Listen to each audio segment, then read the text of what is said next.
guys, how are you? Hope you all are doing well. Today I'm back with one of the most interesting video. In this video tutorial guys, we will learn how to check how many cores your processor has on your Windows PC. If you are using Windows 10, Windows 11 or Windows 8 PC, you can try this easy and simple method. So I am using Windows 10, so just right click on your task bar like this and open the task manager from here.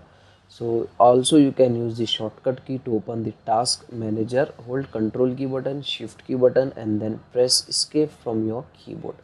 It will open the task manager and then click on performance tab like this, and here in the right side of your task manager, here you can get your processor cores. As you can see guys, in my PC my processor has 2 cores and logically processor is 4, as you can see guys in my screen. So this is the first method. So one more method is this guys, press Windows key button and here you need to search CMD, means command prompt, and open it like this. And in the command prompt you need to copy and paste one simple command. So this command you can get in my video description box.